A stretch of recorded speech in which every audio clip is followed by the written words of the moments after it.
So it's been a little over a month since I made the unboxing video of the iPhone 5 on my channel. A lot of you guys liked it. It's my first time ever unboxing a sealed iPhone, but a lot of you guys did point out the possibility of me being scammed and saying that this phone was not actually a brand new iPhone and that it was actually resealed. And I want to see what you guys think about it in today's video. We're going to be talking about that more in detail.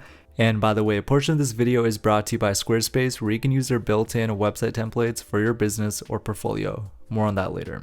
Alright, so let's get right into this video. I'm going to try to break it up into little chunks and chapters, so feel free to click on whichever chapter you guys want.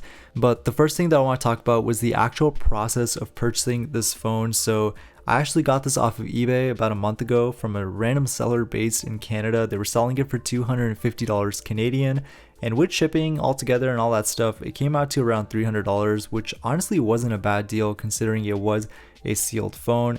And I also want to add that the seller wasn't necessarily shady. They did communicate everything about the phone and the eBay listing was very detailed. However, they did make me reply to their message with a disclaimer saying that I must agree to the fact that the phone's battery may not work once it is unboxed, which is a bit of a weird thing to do, but it makes sense given the age of this phone.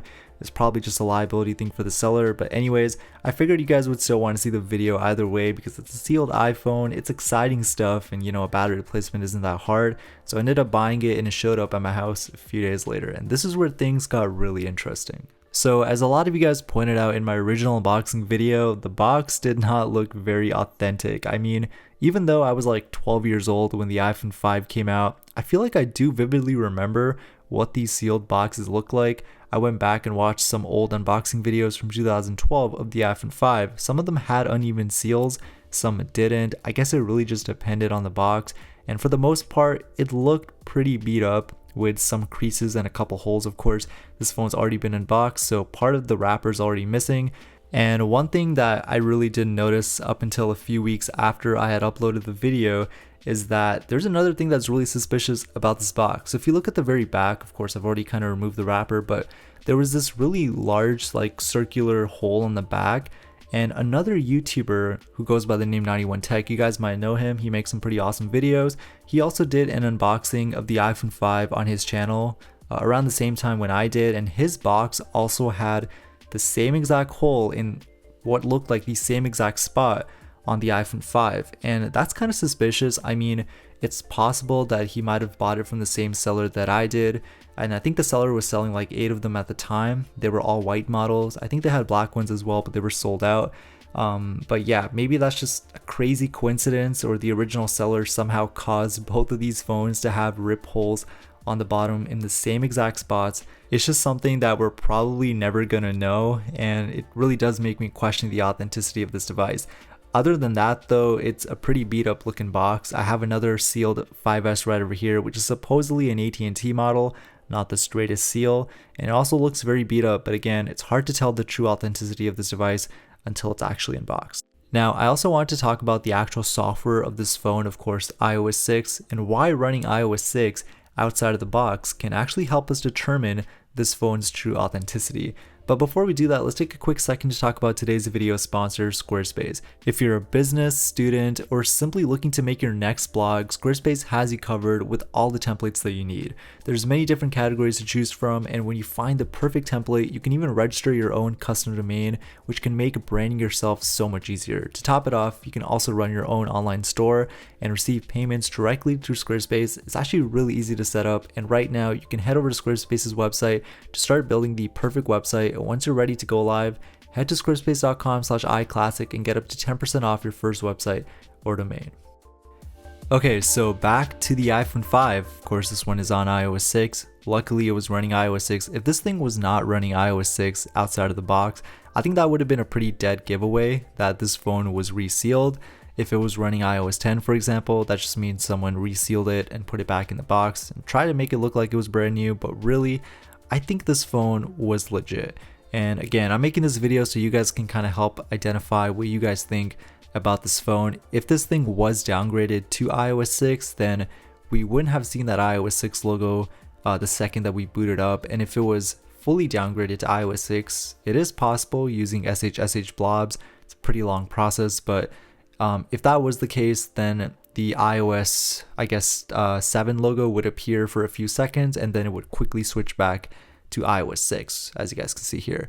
But that's not the case here. This was the full iOS 6 experience, and this phone is natively running iOS 6, which is really cool to see. And now the big question that I have for you guys, what do you guys think about this phone? Personally, I'm thinking that this was a legit iPhone. I think it was old stock that was never opened up. Is it sus? I think it is a little sus. The fact that the seller supposedly had 8 of them that were in identical shape in terms of the damage done to them is a little bit suspicious. I'll give them the benefit of the doubt. Maybe the boxes were kept in the same storage. They all experienced the same damage, but it still doesn't explain why 2 of the 8 iPhones sold by the same seller had holes in them in the exact same spot. That's a mystery we'll never be able to solve, but overall, I'd have to say I'm very satisfied. I can't lie, I was very nervous to unbox this when I got it. Spending $300 on a phone that could very well be resealed was honestly a pretty nerve-wracking feeling, but after the unboxing, I do feel a lot more comfortable unboxing more of these products on camera, and hopefully you guys in the comment section below can kind of comment down below some methods that you guys use to find these products so we can kind of, you know, help the community out when it comes to finding sealed Apple products. And I do have a sealed 5S, as you guys saw earlier in this video, which I might unbox sometime next year. Of course, 2023 marks the 10-year anniversary of the iPhone 5S, so that'll be a very nice video to make. And as always, you guys know, just be super careful out there, especially when it comes to buying sealed iPhones. Even if you're just buying like a used iPhone 4S, just be careful, make sure you guys don't get scammed, make sure you guys know what you're paying for.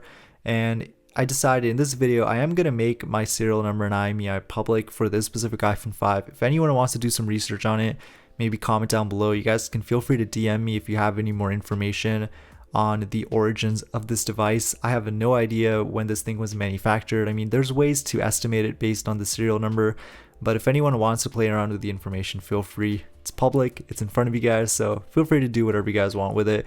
But anyways, in case you guys do have any questions when it comes to finding devices, or if you guys just want to, you know, authenticate if a device is legit, just feel free to send me the link on Twitter or something. I'll try to get back to you if I can. But anyways, I hope you guys enjoyed this video, and like I mentioned, let me know what you guys think about this phone.